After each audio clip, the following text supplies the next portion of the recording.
Um, for me, I've always used the different techniques of, you know, if I can have the power to always choose how I want to feel and what I want to do and what I want my life to be, then why would I want to choose something that is going to impact in a negative way or in a not positive way? Because I'm like, okay, so you can take something as basic, right? And I had to look and understand this even for my own self as I thought through things. You know, as I was driving back from Sedona, a rock chip came up and then cracked my windshield, and that's exactly what actually ended up happening. It cracked my windshield, and I was like, God dang it! Like really, like I could get pissed off and be like, no, I'm gonna have to pay money for this, and I'm gonna have to do this, or I could just be like, that's not cool. But whatever, it's fine. I'll live and I'll be able to make through that. Most of us never learned how to train our brains, which is why most of us needlessly settle, struggle, and worse, suffer. My name is Chris Doris, and I want to make brain training mainstream. This is my series, Tough Talks, Conversations on Mental Toughness. I'm interviewing badasses from all walks of life on what mental toughness means to them and their unique approaches to strengthening their minds. Hey guys, welcome back to Tough Talks, Conversations on Mental Toughness. I'm your host, Chris Doris. And in the event that you're not getting notifications of new Tough Talks episodes, or if you're not getting my blog posts, which come out on Tuesdays, or if you're not getting my daily dose, mental toughness tips in 30 seconds or less every morning in your mailbox at 6 a.m., let us rectify that situation right about now, Funk Soul Brother.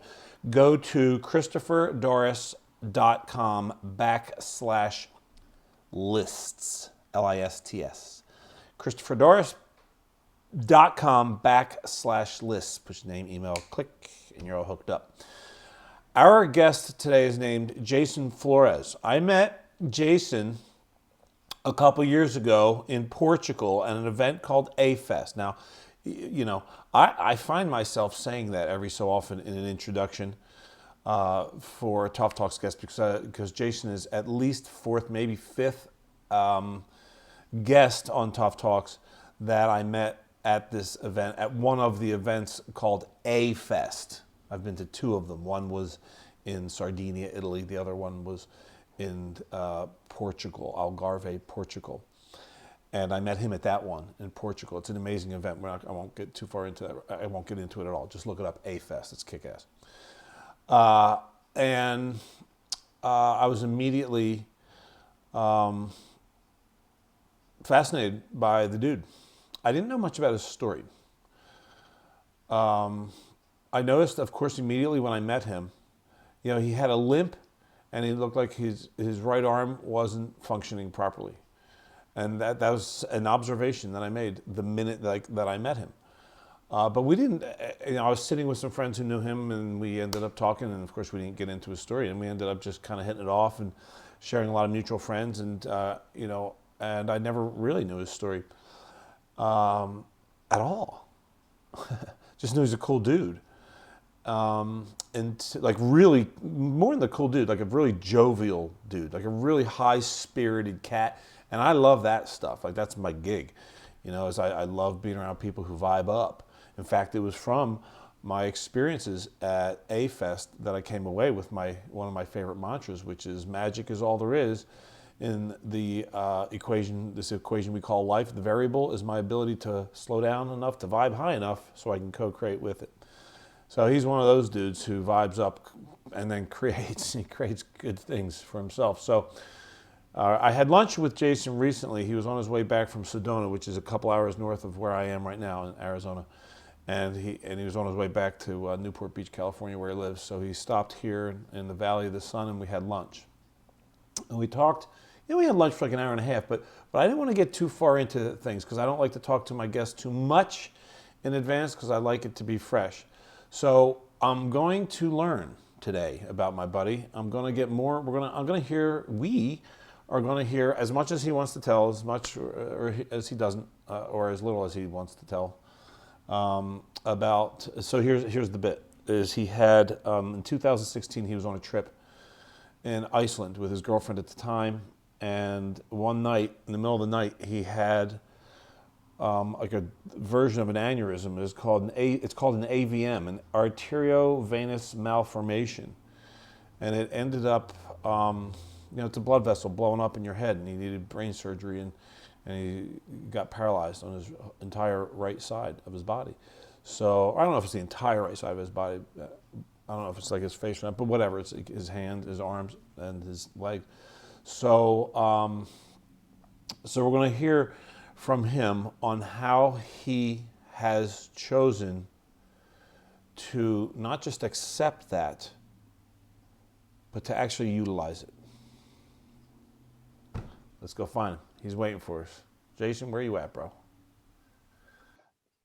And there he is, the one and only, Mr. Jason Flores in the house. Man. CD Chris Doris himself. I've been trying to get this fucking guy on this show for like years. He's like all big time. He's all over the damn planet. He's not he's like going from this beach to that beach to this resort to that resort. Finally nailed you down. Dude, you get man. Yeah. Now you got to. Thanks for making time for us, Jason. Yeah, of course. You know, you and I had lunch recently, which was really great. You were on your way back from Sedona, where you spent a week with a bunch of amazing people, several of whom, not several, one of whom, at least one of whom is a former Tough Talks guest, who's Ashok, who I had lunch with the week before. Yeah. And it's the first time I think you and I really got a good quality hangout alone. Like you and I met, I mentioned this in the introduction. We met like several other former Tough Talks guests. We met at this amazing event, which is called A Fest, and A stands for amazing, as it should. So you and I were at this unbelievable resort in Portugal a couple summers ago. Yeah. And that's where we got to know each other. And that was pretty damn cool. Right? It was Portugal, right? It was Portugal, man. It was amazing. Right there on the cliff, right overlooking the beach. And that's where I also met. Oh my God, that place is incredible. You guys, just as an aside, because I have so many, like by virtue of you being at A Fest means I want you as a Tough Talks guest, pretty much. So that was like 350 guests. We've had Francis, right? Yeah, of course, 100%. Francis, you got Francis there too. Yeah, exactly. Yep. Right. So. You have an amazing story, which I touched upon in the introduction. I didn't give all the details because I wanted to let you share that. I did say that you had, and I don't know if I'm pronouncing it correctly, arteriovenous malformation and AVM. You got it. Rupture. That's it.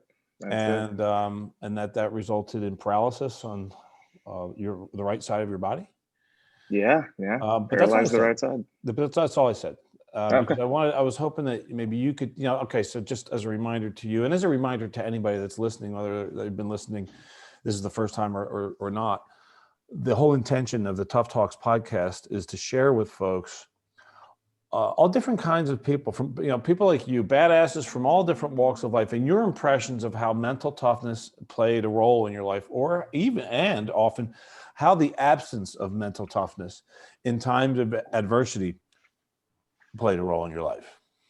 I mean, that's how I got into the industry in the damn first place, was before absence of mental goddamn toughness, and how my life was, and all the unnecessary suffering, struggling, and suffering that I created for myself. So tell us about you, man. Let's just dive in. Take us to December of 2016.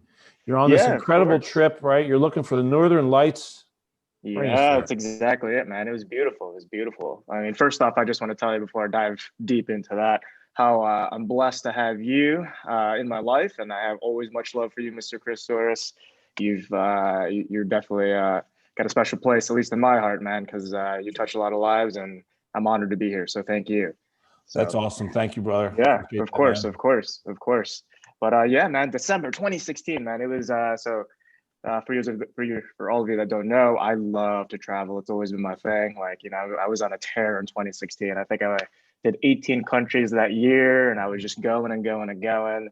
I was working at an airline at the time, so I could just fly and go and fly You and were go. working And where so at the time? I was working at United Airlines, so I was working Okay. at Oh, gotcha. Gotcha. yeah. So it was amazing, man, just being able to travel and see the world. And so in December, I was like, you know what, I want to see Iceland. So it was December 2016. Went there. I'm like, I want to see some glaciers. I'm like, you know, I just want to see some beautiful landscape. And so I'm like, let's do this. So I was there at the time with my girlfriend. We are like, let's go. So we flew out there. We were having a blast. We were there for only 4 days total. So on the third day, we were like, okay, so let's go see some glaciers. So we took this Golden Circle tour that takes you all the way out to see all these just magical looking formations of mountains and ice and snow and water running, and you're just like, man, this is just some geysers even. It was absolutely just picturesque. And I remember just standing there, and it was at least like a good 2-3 hours away from Reykjavik.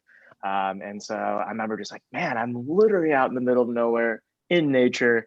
This is absolutely just beautiful and stunning. And so I just remember that feeling inside of me and being blessed, being really honored just to be there. And then from there, you know, it was like headed back. I was just tired that night, so we got some dinner. You know, just like, we should get a good dinner, maybe a little bit of wine. You know, kind of end the trip right. And didn't feel it out of the ordinary. Just just feeling a little tired. Which is to be expected. Went to bed, and then we were gonna get up early or semi early, around 7 a.m. So we could go to Blue Lagoon. Blue Lagoon. I'm sure you've heard of the Blue Lagoon. Everyone loves the Blue Lagoon. You go, Yeah. you take a dip in the hot spring. It's supposed to be very beautiful, but never made it there.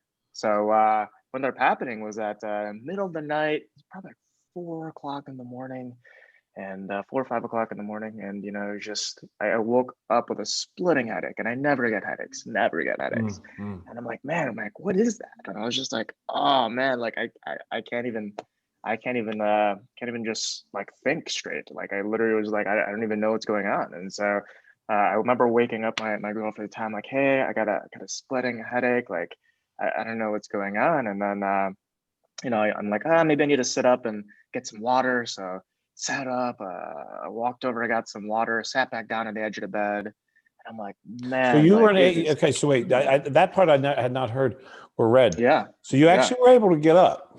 I was able to get up. I was able to get up. And the only symptom you were experiencing was just a badass headache. Just pounding, Okay. literally. All Yeah, right. just straight pounding headache. And then I'm like, okay. So I was like, maybe water will help. And then so I got up, tried to find some medicine and some water. And then I'm like, okay, sat down. I sat back down on the edge of the bed. I remember that. And then I'm like, man, maybe it was not getting better. And I'm like, maybe I just need to shake this off. Maybe I just need to like walk around a little bit. And I went to get back up. And my mind thought about getting up. My body was like, no. And so literally I was like, wait. And I looked over at my girlfriend at the time, and I was like, I can't move. I'm like, I can't move. And she's like, are you messing with me? I'm like, no, I'm not messing with you this time. I'm like, I like to joke around, but I'm really not messing with you this time. Like I cannot move. And so she immediately called for help. And by the time help came, like I couldn't move anything except for literally just my eyes. And I was starting to go in and out of consciousness for that time. I'm trying to remember like how fast that time would have elapsed, and or what that duration of time was. It's probably, I'm gonna guess, somewhere around 20 minutes, maybe 15 minutes from the time. Thankfully, we were obviously in the heart of Reykjavik, so the ambulance came. I remember being put onto a stretcher and being wheeled away. And I remember whatever the duration was of the amount of time that was from being in the ambulance to the hospital felt like an eternity. I remember that. And the things that started to go through my mind were just all over the place. And so the first thing was just like what's happening to me. I started all this anxiety just literally rising, like the panic, the feeling of, is this the end? What's going on? Like, am I gonna make it? Am I gonna see my family?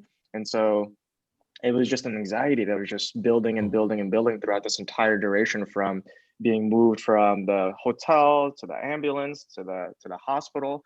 And when I got to the hospital, you know, I could barely speak, and I could barely make out anything. Like, a vision was starting to really be able to fade.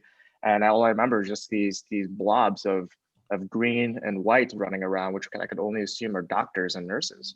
And you know, they were just yelling at me and asking me, it's like, hey, can you hear us? Can you say something? Can you? And then all I could remember, my mom has been a nurse for over 35 years. And so she would always tell me ever since I was younger, you know, if you feel like something hurts, just yell, just let me know, tell me, or just tell me what it is. And so I would just scream it. And so I was just like, I was like, I see door, I'm like, door, people, and I'm just like trying to just say whatever words I could say, just to hopefully that people know that, you know, the doctors and nurses at least knew that I was seeing something, or something was registering in my mind. And so from there, it's really got to a point where like I was just really starting to fade out. And I remember like that fear, it was just building and building and building, like I was saying earlier. And you know, that panic got to a point where it was almost like I'd like started to lose the consciousness, but then I felt like I was really just getting this white light, and this white light was just so strong. And and I remember that I was just like, I finally, with all this angst and anxiety, I felt the sigh of like release. And I was in that release, I was then able to, these visuals just started popping into my mind. It was my family, my friends, my very distinct memories as a child, riding my bicycle in my little rural neighborhood of the Midwest, in Rockford, Illinois, and riding my bike with my friends. And it was like a reel that was, it was like a playback of this video, but it was felt so real. Felt like I was just literally in that moment reliving it again. And then it became faster, and then it's had me going to school, going to college, growing up, and my family and everyone was all around me. And then in that sigh and that same kind of like breath, it was that like all that anxiety just went away, and all the lights went out, and that was kind of it. You know, I remember thinking, you know, if this was the end of my journey at the time, I was 31 at the time. I'm like, if this was the end of my journey, I was blessed to be able to have what I've been able to experience and the people around me in that time. And I remember lights all went out, and that was it. When I woke up, I was in a hospital. I was surrounded by all these people, but I had no idea where I was. So apparently, paraphrase from my parents. So you know, again, my girlfriend at the time had called my parents, let them know what had happened to me. They ended up flying right out to Iceland to be on my side, and I had no idea. I had no idea because I guess I was in the ICU for about 2 days. Because what ended up did happening, specifically behind that, as you already mentioned, the AVM, or the arteriovenous malformation.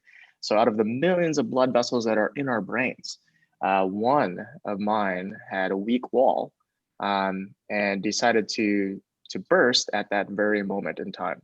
And so it's almost like a ticking time bomb, where I had zero symptoms. I would have never known that it was there. It was, you know, something that happens. It's a congenital condition, so it happens at the time of birth, actually. And you know, with that said, it's like I thought I'd done my part right. You know, I was eating healthy, I was exercising, I was working out like crazy.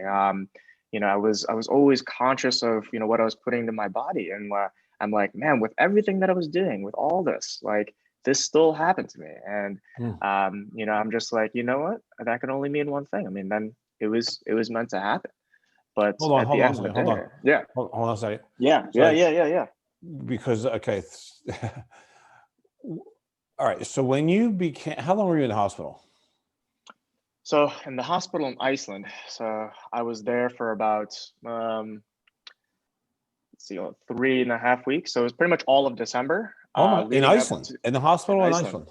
In Okay. Iceland, yeah. And so at this what all point happened December 12th. At what point did you discover that you were partially paralyzed? So while I was in the hospital there, again, paraphrase from them because I don't remember it, they would tell me that I wasn't able to walk because I was going to be paralyzed on my right side, or even move my arm. And I don't remember that. But what they it's funny because I guess how strong the subconscious is. Because apparently that at one point in the middle of the night, I would attempt to get out of the bed, and I would collapse straight to the floor, Wow. and the nurses would have to come into the room and have to pick me up and put me back into the bed, and I would continue doing that to a point where apparently they would have to almost tie me down so I wouldn't Wow. get up out of the bed, because subconsciously I don't even know, I can't even remember, I don't have the recollection of it. It apparently I would just continue to try to be like, yeah, no, I'm not staying here, I'm getting up out of bed and I'm going. But so that was about in the Iceland about 3 weeks to almost a month, almost to the end of December. It was literally December 30th, so right before New Year is when I came back to the United States via plane, and that's a whole debacle, my friend. I'll tell you that story. So, in that trip, to kind of bring it back to still in that moment, obviously through all of this recovery and time, because obviously I had a lot of swelling in the brain, right? Because obviously with the bleed, it did so much damage, and that's part of the reason why my memory wasn't there. I couldn't add 2 + 2. I couldn't even recognize my family at first. And so a lot of the swelling had to go down. And so before I could actually be able to be transported, a lot of it had to start to heal a little bit. Wow. And so it was quite a challenge being in the hospital, not even trying to remember anything. And I couldn't even do the most basic functions, right? Like, of course, I couldn't get up out of bed to go to the bathroom on my own. I couldn't do anything, right? I had to relearn everything from the ground up once my consciousness started to come back and say, oh, okay, so this is your reality. It's so this is what I have to be faced with. Yeah, Not a that part. drug. Okay, now I'm really interested in So that. So as you became yeah, conscious again, you started getting your mental faculties back, and you became aware of the fact that you have a whole new life now. And you whole were new life. right-handed. I was right-handed. Yeah, I was right-handed, and so So it what it was that like? Was that like just like, did you just go instant like deep depression, or like what? How did, I don't know, how was that for you? it was denial for some time, right? Oh, It was more of I literally go through all those the key stages, right? It was like, no, this isn't happening to me. I mean, like this, what are you talking about? It's gonna be temporary. I'll be like, good as new in like a couple weeks. I'll shake it off. It'll be fine, right? But and because that's how I mentally always was. Even when I was going through school or even at work, like someone would be like, oh, we can't do that. I'd be like, no, we definitely can do it. We'll make it happen. And so I was always confident saying that I'm going to make this happen because I've made everything else happen. And it was a challenge, right? For me, it was just like with everyone saying, with like let's put it this way, let's do this because it'd be an easy way to kind of comprehend it. So with like a broken leg or a broken arm, right? You go to the doctor and they might put it in a cast and they might say, hey, it's going to take literally probably about 6 to 8 weeks before this heals, or it could be even longer, right? But at least they give you an idea of how long that's going to take, right? And then you'll be like, okay, well, I guess I'm going to be out for the next 3 months, or I'm going to be out for the next 6 months, or whatever it is. And you can start to at least imagine that you've got hope, right? You've got mm-hmm. hope that you're going to have your life. And you'd be Yeah. like, yeah, I get back to what things I love to do. I would ask that question.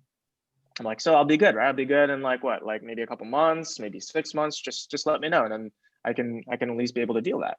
And the answer that I always repeatedly get was, we'll have to see, or it'll just depend on your progress, or it was very open ended. It was nothing that was concrete. Hmm. And like I said, everything I'm used to is very concrete. And I'm like, okay, I'm going to make this happen. I'll make this happen by the end of the month or whatever it is, right? But here I was very frustrated. And so, then that anger started coming, right? I was one, very motivated. Then two, it turned into anger because I'm like, what do you mean? Like, why won't you give me a time frame, right? And I'm like, give it to me. And they couldn't. And I now, of course, I didn't know and I didn't understand why they couldn't back then, but I understand now. But it's something that I had to wrestle with my mind, because my mind could not comprehend that. What do you mean there's no end in sight? So at what point did you discover, okay, this is my new reality? I'm not waiting for somebody to give me 2 more months or any of that shit. This is my new deal. Absolutely. So when I was there in Iceland, when I started to regain my consciousness after about 2 weeks being there, I realized what it was, and I said, okay, so I started to say, okay, I told my parents, can you go get me some books? Give me first grade, second grade, third grade books. I'm going to relearn how to do basic arithmetic, basic like cognitive stuff. How do I put things into sentences and all of that? And then I literally was, as I was going through this, I was trying to think like, what else can I do to better myself off to understand if this is my new reality? How can I live into this? Hold on, time out. Whoa, whoa, Yep, yep, yep. whoa. Screeching halt right there. Okay, this you're going way too fast for that section. Okay. Let's back. This, We'll this I rewind a feel little like this whole thing, this whole blog or podcast that we're doing right now is on mental toughness, and there's a whole shitload of mental toughness in the moments that you're just cruising right through here. Oh, so it's yeah, like yeah. You're going like I'm talking about like I'm envisioning. I happen to be wrong about this, but I'm predicting coming into this interview with you that one of, if not the takeaway for the audience here would be the moment that you're just cruising through right now, which is like the discovery, yes, right, of information that most people would interpret as fucking tragic, unequivocally, obviously disastrous truth. Yes, sir. And coming to goddamn terms with it. We have never talked about this before, you and I. So I do not have the answer to the following question. How long did that take? It's going to take a while. So it got actually deeper, and it goes very much so deeper that I will definitely get into for you and everyone here in the audience, right? Like literally, this is like the point that we're at is scratching that surface, right? Because that time frame of understanding and saying, oh wow, okay, so I can't actually. So you can't give me a date of when I'm going to get better. So that means I have to be really choosing here. I have to choose if I'm going to go through and like actually fight and still continue to want to do this and have the motivation to make this happen, or the path of just saying I'm going to roll over on my back and I'm done. And that is something that I had to fight through every. So that what you day. just described, and I'm sorry to interrupt you, but I hate people call me out on that shit all the time. They're like, would you just shut up and let me talk? But I'm just thinking of the people that are listening because I just want to slow down. And I know you're going to keep your train. But what you just described, if I'm hearing you right, is the distinction between being a creator of your life from all circumstances or being a victim of those circumstances. So the moment that you were just describing was a moment of choice, and you used that word, right? You had a decision to make. I did. Do I embrace this and then work with it, create from it? Or do I roll over and go, woe is me, fuck my life? Yeah. Can't believe this shit happened to me. 100%. How long were you in the FML world? Like, I can't believe this happened to me for a while. Or not at all. I don't know. Maybe you skipped that. I don't know. Not many people skip that, but no, like I said, it goes much deeper and it gets much more real than just this piece. With every corner, it gets more. All the like the excruciating detail, unless you think that that's really useful. It is. It is. Yep. I'm gonna tell you. I'm gonna tell you the rest of the story because I really think, and I think you'll see why. Yeah. So. Right. In this entire process, right, of this choosing of wanting to fight back, right? So in that moment, I'm like, it was so early on that I'm like, I'm still gonna give it my all. I don't care what they say. I'm gonna go and I'm gonna go make this happen. And so that's why I'm like, I'm gonna fight back. I'm gonna do all this first grade books, second grade books, get my mind back, and then if I get that back, we're good. But the thing was that, I in this transition, because this is where it really starts to hit home and things that really where it's like, can the mind really overcome? Can my tough mind really be able to push through this? It's being tested. And when it's being tested is in that moment when I was leaving Iceland and moving from Iceland to a hospital in Seattle, because I want to be back here on December 30th. My parents were like, we're not spending New Year's in Iceland. You're going to start your new year in life and back home in the United States. And then I'm like, okay, I guess that's what we're going to do. And so they had to transfer me via ambulance to the airport. And then airport, I'm being wheelchaired through the airport and being put onto the plane via this contraption that looks like it's being controlled by a joystick with an operator to lift me up to the plane as I'm sitting in a wheelchair. Wow. And like, it's like, it's like shaking like this, like left and right. And I'm like moving back and forth. And they finally get me onto the plane and they find my seat and it's like, you're sitting down right here and you're not moving for 9 hours. And I'm like, okay, that's, I guess, what I'm going to do. And I mean, here I'm just like, that's okay. That's what I'm going to do. So I'm sitting there on the plane from Iceland back to Seattle, Washington at the time, with my parents there in the plane. And so everything's fine. You know, the first, 4 hours go by. It's like, great, 5 more to go. And then lovely challenge hits, of course. So I can't get up and I can't go to the bathroom, but I'm told I need to continue to stay hydrated and all that jazz. I've been drinking tons of water and everything else. And my leg bag, since I can't get up and go to the bathroom, my leg bag is full. And so now what to do, right? It's like, well, I got to empty this leg bag, but I can't get up and do so. So where are we going to do that? And so my parents, and this is where it for me, it started to play onto that mental part.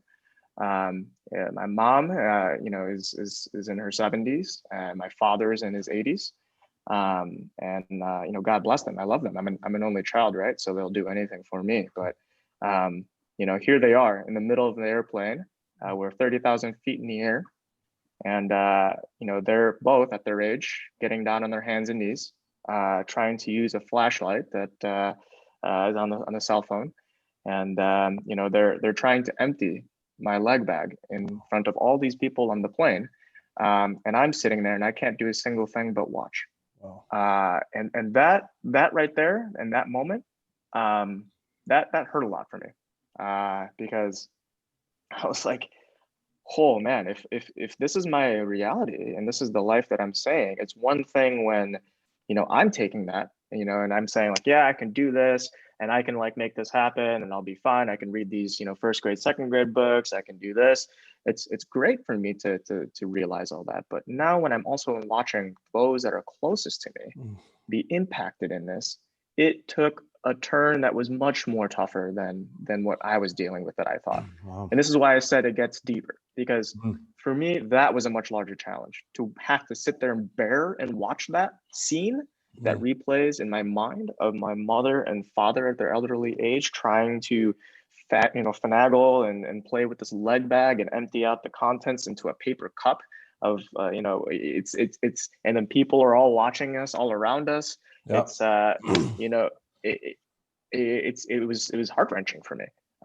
If you could describe in a word or two or three, adjectives, like or not adjectives, emotions, like what did you feel like then? I felt like this big. I felt like the person that you just heard me speaking of 10 minutes ago, this confidence of, I'm gonna make this happen, I'm gonna fight this, literally just went down the drain. It literally, everything that I was in the hospital in Iceland, feeling like, okay, hopeful. It's like, yeah, I'm not going to listen to these doctors. They say I'm not going to be able to do this. It's going to take this long. I got this. It'll be quick. That everything went out the window. And the only thing I was left with was really that in its true raw format, that scene in my mind, I felt worthless. I felt worthless. You said worthless? Is that what you said? I felt worthless. I said worthless. Wow. I felt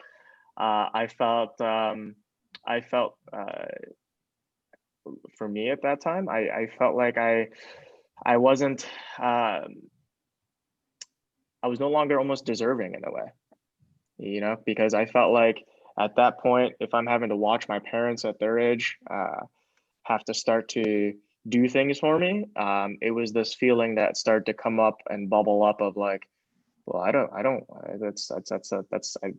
that. Like, I don't want them to do that. I want them to enjoy life. I want them to have fun. I don't want them to sit here and have to babysit me, and so I started to have these feelings of like, man, like this really is just, it's one thing if it affects just me, it's another thing if it starts to affect everyone around me. And that's what, that was the hardest thing to bear. And I felt like that wasn't, that wasn't cool. I mean, it was not something that I would ever want for anyone else. So, this is by far the most I've ever heard from you on your story here, and I'm moved by it. Now, I'm really moved by it, especially because I know who you are now. You're this fucking unbelievably high vibing mofo, dude. You're just like full of goddamn joy and celebration. When I see you, give me the biggest goddamn hugs. You're pumped, like just even the fact that we had lunch scheduled, you were sending me these amped up. You're just like high vibing mofo, big time. I even just this morning when we're texting about like what time we're going to do this, you're like, yeah, of course, man. I mean, it's like, yeah, let's do it. You're an amped dude, man. You choose joy, bro. So what I'm really interested now, having heard everything you've said, I want to know how. Sure. How did you go from that, like on that plane where you were feeling worthless, and probably maybe some, don't let me put words in your mouth, but just maybe humiliated a little bit, vulnerable as shit. Yeah. Just desperate, right? In despair. How did you go from all that to the guy that you are now, where you are the antithesis of a victim? In fact, I've heard you say it and I've read it in your material. Thank God this happened. Yeah. So there was a moment, my friend, and it's a moment that's deep and I'll never forget. Oh, good. Let's go there, man. Yeah. So I came back to Seattle, right? And in that whole, finally, of course, the plane landed, and I had to go straight to the hospital there in Seattle. I was there in the hospital for about another 6 weeks. Wow. And I had to relearn. They were doing lots of physical therapy, occupational therapy, all these different therapies to get me back to learn how to walk and try to take care of myself, how to go to the bathroom by myself and not need assistance. Shower, toothbrush with your opposite hand, shave. That was a hard one. Just every. That's amazing. Thing. These things are. I never think about this shit. Yeah. It's everything, and I didn't think about it either. I can never think about trying to even brush my teeth with my left hand or shaving with my left hand. It would take forever. Yeah. And these are the things that you don't realize until it was in front of my face, and there was only a choice that I that was the only thing I could do. You don't have an option, right? So going through all this and like having to do all this, and it was just weighing on me, right? It was just starting to eat away more and more and more at me. I'm like, man, like, well, it's been like, I thought, what I first initial thought of like, oh, it'll be good. It's going to take a few weeks and I'll be back to, the way that I was. I'm just going to work hard at it and it'll be good. And then here I was working hard at it, but it wasn't netting out the results that I'm used to, right? Like I said. And so that's interesting. That's a very interesting articulation right there. All my effort. Oh, this is really interesting, man. God. Yeah. You're dropping some bombs here, bro. That's why I said there's so many different ways we can go with this. You wasn't so you were in an experience where you weren't netting out the results that you were used to creating for yourself. You got it. So that again would be by most people's definitions, total goddamn adversity. Okay, please continue. Yeah. Sure.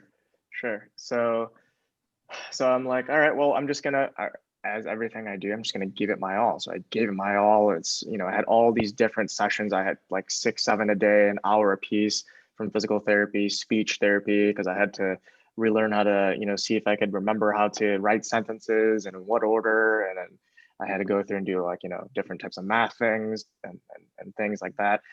And so, being there, one of the things I kept saying is like, all I want to do is go back to work. All I want to do is go back to work. All I want to do is go back to work and I'll be good. And I was working at Amazon at the time. And of course, it's no walk in the park working in there, and definitely is very demanding. And they're like, you're not going to go back. Yeah, you're not going to go back. I mean, this may take actually a year or longer for you to be able to be fully released and go back to work and do the things you used to do. And I just refused to believe it, man. So I was just like, no. And so I'm like, I'll put it this way. I came to a point where I was like so adamant. I'm like, you give me whatever test, I guarantee you I'll take it and I'll pass it. And this was like in March. Remember, this all happened in December. And they're like, dude, you just had full on brain surgery where they literally took your skull, they cracked it open, they went into your brain, they touched your brain, they sewed up a freaking vein on it and put everything back together. And you're sitting here saying, 3 months or 4 months from when that happened, you want to go back and you want to work at Amazon? And I'm like, yeah, I do. And I'm like, I'll take whatever test and I'll make it happen. And finally, the doctors all had a board meeting, and then they talked, and then they agreed. They're like, okay, well, we're not going to keep him against his will, and if he can actually prove it to us, then we'll let him go. So I did it, took the test. It was like 4 or 5 hours. Imagine like a version of the SATs, and literally just going through all these different subjects of math, science, all the above, English, and then I passed. I passed it.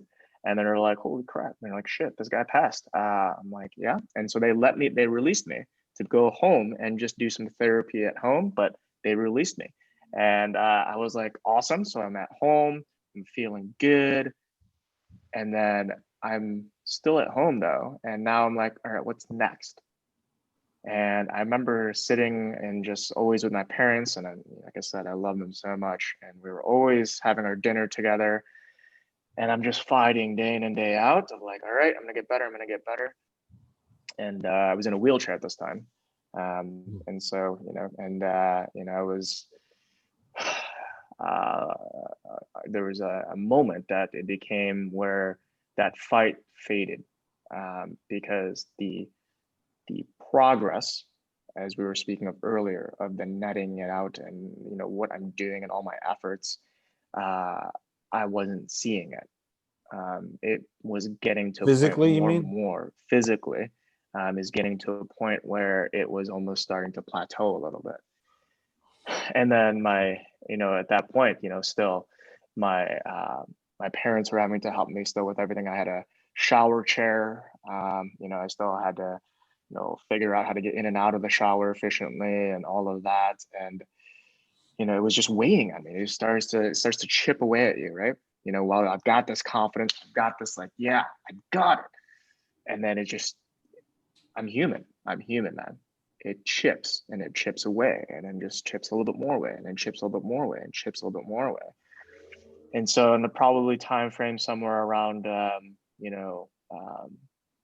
like April, mid-April, maybe going to May, we were eating dinner. And this moment, I was feeling down. I was feeling down for maybe a week,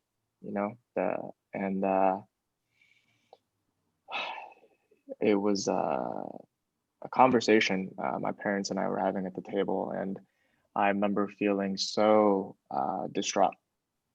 Felt like I was just down at the bottom of the barrel. Like I don't see why I'm gonna continue doing this. Like I'm giving it my all. Like I'm doing everything I can do. I've, mentally I'm saying I can do all this, but I'm like, it's just not fucking working. And I'm like, I don't want to continue my life this way. And I remember that feeling, and it saddened me, and it was a pit in my stomach. And so dinner with my parents and sitting around the table, just the three of us, they could tell something was wrong. And, I remember my mom looked at me and said, what's wrong? You're so quiet. You seem something's different. And I told him, I can't take this anymore. I'm fighting so hard, but I'm getting to a point where, I'm watching you guys take care of me, and it's tearing me apart still. And I still remember that moment in the plane. And I told him, I honestly, I feel like I don't want to live. I really don't want to live. And so I remember looking them both in the eyes and telling my parents that I did not want to live anymore. And it was not my best moment, but it almost is, because the response is what really turned me to answer your question, to where I am today, my friend. So their response was, Jason, we are so sorry that we did this to you, because we only want the best for you and we love you so much. So we hope that you can forgive us for this. And for my parents to have to feel like they needed to take the fault or the blame, I couldn't allow them to do that, because the way that they're thinking is because they know it's congenital. They know it happens at the time of birth, but they felt like this was their doing to me, and that they were at fault. And I could not let my parents take that. That was Jason Flores. That's mine to own, not theirs to own. And in that very moment, that changed my entire mindset and outlook on life, on connection, on my purpose, on everything. And to answer your original question, that's what makes me the man and the person that I am today, is that very moment. Because then I vowed from that moment on that I would not stop fighting, and that I would make the impossible possible. I would just make it happen in one way, shape, or form. And that is what I vowed. Wow. So you made a decision in that moment. Will your parents see this? I'm certain they would.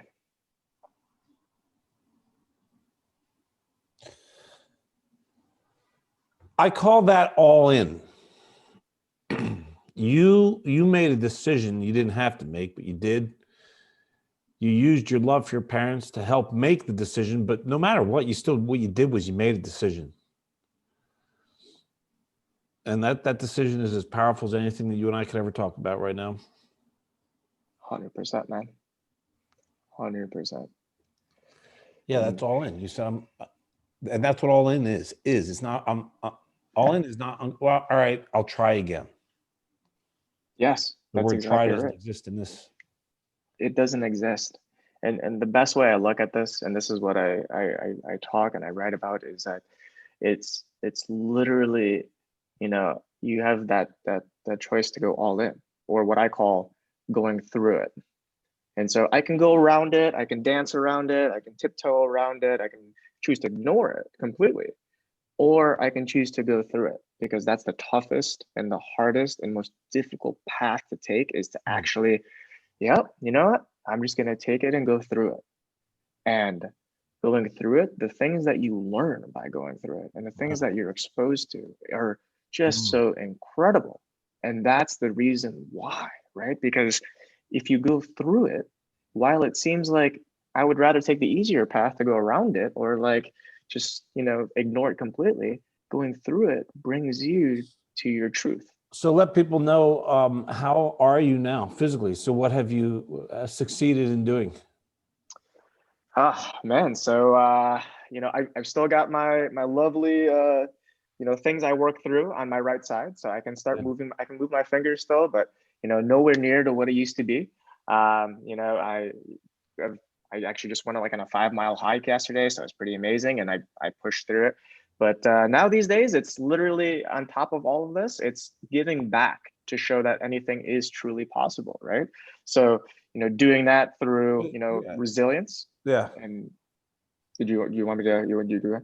Well, I mean, okay. Just like you don't consider yourself handicapped. You don't consider you're like, you don't, I've never heard you use any of that language. Like, you just work with what is, and you're not a goddamn wheelchair. No, I'm not. I mean, and that's the thing, is that, like, yes, so you're perfectly self-sufficient. Yeah, if you want to touch on that, like literally the way that I looked at it is that, whatever I get, whatever is I guess a gift back to me of whatever movement, whether it's an extra inch, whether it's I can barely move a finger a little bit further than I did the day before. I look at it as a blessing, and it's icing on top of the cake, meaning that anything, everything was just icing on top of the cake. For me, it's a full-on acceptance of who Jason is today, and every day. And it's a knowing of that and embodying of that. And so, I always look at it and I always say, today is my time. today is my day, because every day is my day. Every day that I wake up in the morning, I give my blessings. I give my gratitude to say, you know what, I woke up and I took a deep breath today. I'm so thankful for that, because there's going to be a time where I can't do that. And I thought I already had my time when I couldn't do that. And so I give that every single day, because even if I can move my arm or I can move my leg to get out of bed, I give so much gratitude and thanks to that, because I know what it's like to not have that. And so it's just portraying that and just literally emanating that gratitude and that love. Yeah. Okay. So that's a perfect segue into now you're utilizing your history, right? So what's your mission? My mission is to truly impact and influence other people to, really pull in their inner strength, because they have that. And, it's like, oh yeah, but I could do this, but, I still have other things I need to do. I'm like, no one's perfect. We all have things that we can work on. But at the end of the day, we have a strength and a power that we can choose to use. And so for me, I learned that because I could choose that, right? I went from you, and in my story I just told you, I literally was at the top, at the bottom, at the top, at the bottom. Like I'm going through like, yeah, I got this. No, I can't do this. Got this. No, I can't. Like, because we're human. And that's the thing. So where I am today is teaching and coaching and learning other people how to do that. And like for me, I want to give back. And so giving back in one way, shape, or form, and everything I do on a daily basis is where I am at today. What advice would you give people who have had some kind of significant adversity or some real tragic event occur, and they did choose to be strong, right? And to push through, and then they felt better, and then they fell down and hit the bottom again. When you're in that pit of despair and like maybe hopelessness, when it's the hardest ever to make healthy choices, to care, what's your advice to people that are in that spot? It's a great question. I found myself there many different times. For me, I've always used the different techniques of, if I can have the power to always choose how I want to feel and what I want to do and what I want my life to be, then why would I want to choose something that is going to impact in a negative way or in a not positive way? Because I'm like, okay, so you can take something as basic, right? And I had to look and understand this even for my own self as I thought through things. As I was driving back from Sedona, a rock chip came up and then cracked my windshield. And that's exactly what actually ended up happening. It cracked my windshield, and I was like, God dang it. Like, really? Like, I could get pissed off and be like, no, I'm gonna have to pay money for this, and now I'm gonna have to do this. Or I could just be like, that's not cool. But whatever, it's fine. I'll live and I'll be able to make through that. I can still go and drive my car and be thankful I can go get groceries and do all of that. Or thank you, windshield, for having my face be intact. Having my face being intact. Exactly, right? But see, it's true though. It's so true though, right? But see, it's looking at it through that lens. And so this is where I came up with the concept of, it's always about the lens that you decide to choose and how you view your life through. And so the lens is always something that we could always pick up. We could pick up whatever lens that we want, right? I could choose the lens of, I'm pissed off at the world and I'm not going to get through this hard situation. Or I could pick it up and be like, this situation really sucks, but guess what? I can still take a deep breath. Okay, cool. Great. I can still eat. Okay, great. Like, those are things that I could choose to actually look at differently through a different lens. And so that's where that concept of looking at through the lens of saying that, yeah, well, I did have these ups and down moments, right? And in those down moments, the thing that really got me through was selecting the right lens to look through it. Can I look through it with optimism? Can I look through it and be, positivity? Can I look through it with love? And then if I look through it with that, how will that then, change the way that I'm incorporating that into my life? So tell us that's about exactly this. what happened. Tell us about this hashtag here. About face yourself. That's part of like your brand. Yeah, 100%. So that's truly about, like it's a military term of about face, right? So, you've got a commander typically say about face, and then you turn and go the opposite direction. And that's essentially what happened to me, right? My life was going, I was in technology, I was in corporate life, I was making great money, and I was like, yeah, this is it. And then all of a sudden this happened to me in Iceland. It's like, you can't even go to the bathroom alone, you can't walk, and you don't even have your mind. And so I had to about face and go a complete different direction. But on top of that, I also had to, which I thought at first was just, yeah, I have to go a different direction. I got to figure that out. But I also had to turn back and really look at where it mattered. And it was me. So it's each one of us. So I had to about face myself and really say, Jason, like, what are we going to do? What are we really going to do? I can be quick to always point the finger. I can always be like, oh, it was the fault of the AVM, and it was the fault of, yeah, they didn't give me enough time to do this or complete this. Oh yeah, they didn't give me, and we can do that in every aspect of our life, right? But the thing is, for me in that message is you need to kind of pause and about face yourself and really kind of say, wait, is that me? No, that is me. So how do you get down to the raw? How do you get down to the raw you? Don't have the shield up, don't have the makeup on it, don't have just give me the raw. And so that's what about face is all about, is looking at yourself and looking at you in the true raw format. It's not going to be pretty sometimes, and it's not going to be great, right? Like for me, I showcase, this is me hobbling along. This is me. This is me when I fell. This is me when, this is me trying to open a jar. Like to try and open a jar right now is like a heck of a struggle, but I'm going to show you that. I'm going to show you what it's like for me to open a jar. I'm going to show you what it's like for me to sit here and just try to put shoes on, so that you can see in its raw form what it's like, and you can understand that, right? Because we're talking about it, like you and I are talking about it now. You're like, wow, I just have to pause here. I'm brushing my teeth with the opposite arm and the hand, and man, how would that feel, right? It's like, I'm going to show you, because this is my real life that I live day in and day out every single day. So that's what about face yourself. That's badass. I love that. Thank you. That's kick ass. Where do we get to see this stuff? Absolutely. So working on it now. The website will be up, but I've got my blog up. So my blog up is. I got all those links. I'll put all that. So you've got all that.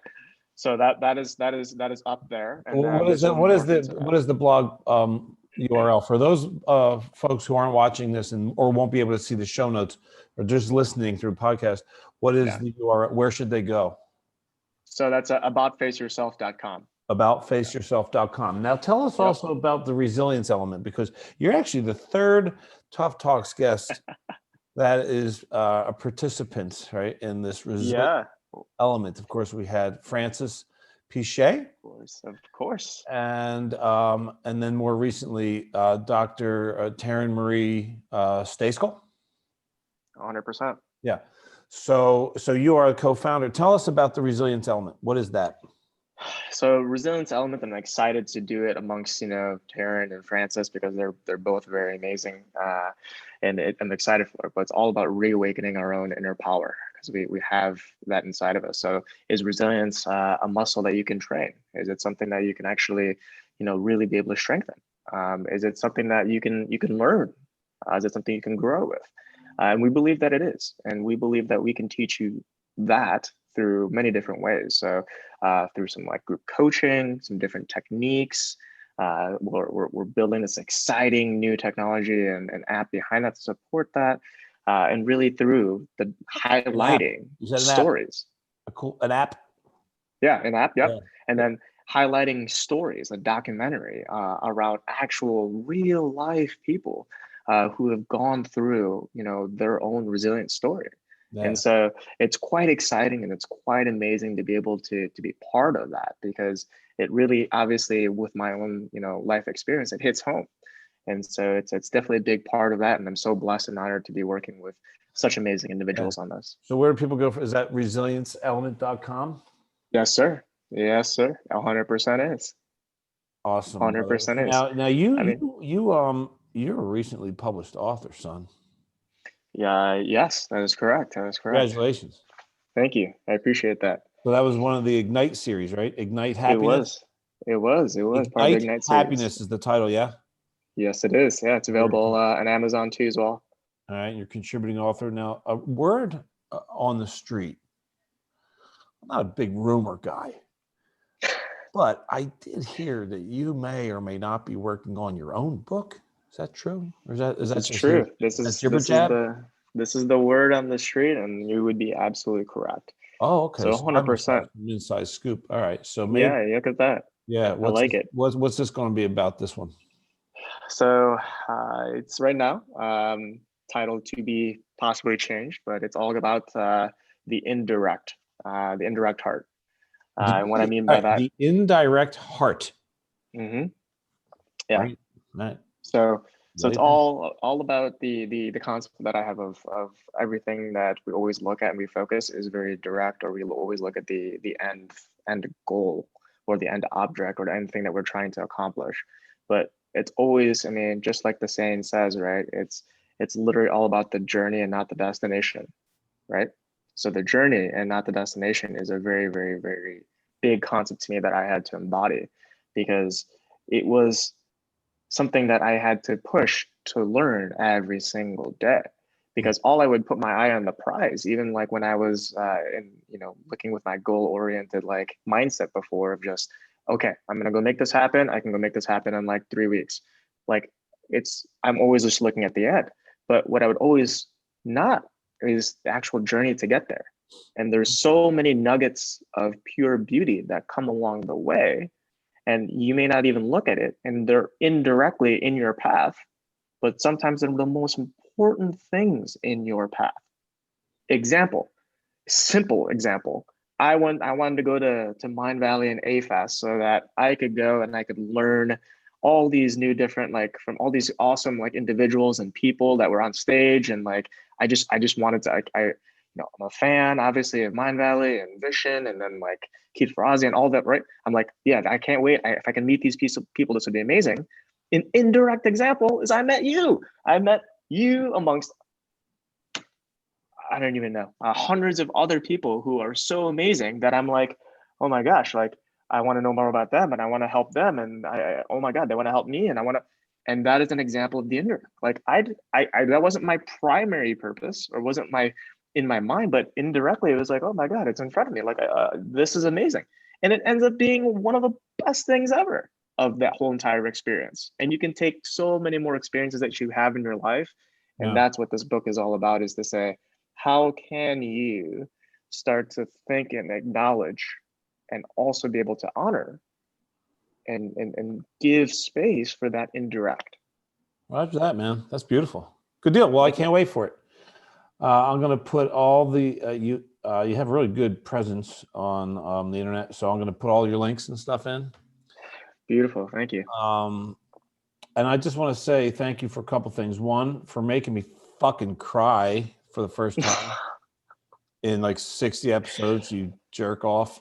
Yeah. That was actually pretty, dude, you moved me, man. Seriously, it's the first time I ever got weepy on the Tough Talks. So appreciate that, man. Brah. The reality, the transparency is spectacular. I love you, brother. No, I thanks love you for too, sharing man. your truth. Thanks for being just so transparent, and thanks for being a true role model of how to choose to live goddamn powerfully. And to do it joy-filled, because you are. You're always joy-filled, and it's just so fun to be around you. I remember the second that I met you.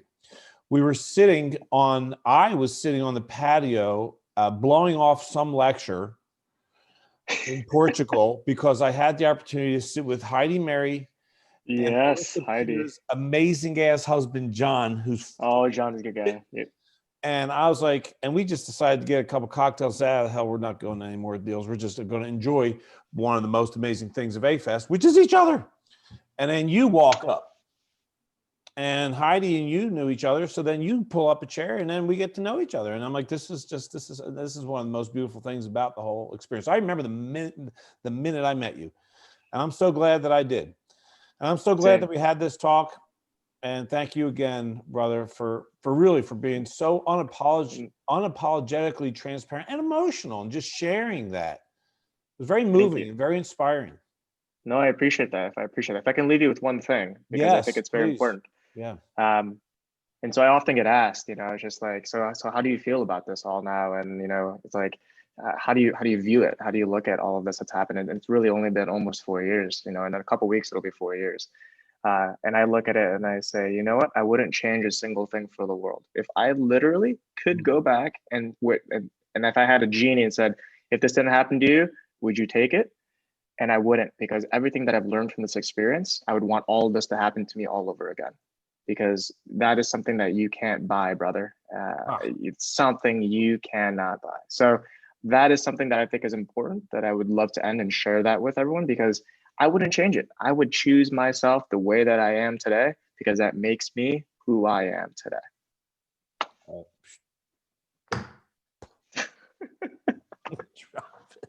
Oh, I don't leave you hanging. I don't leave you hanging there, man. Oh, there it is. Boom, we gotta do boom, boom. Mic drop. Boom. Yeah, man. Solid. Word. On that note, appreciate you, babe. I'm thankful for you, man. Thank you. Thank you so much. All right. Did you see it? I think you saw it.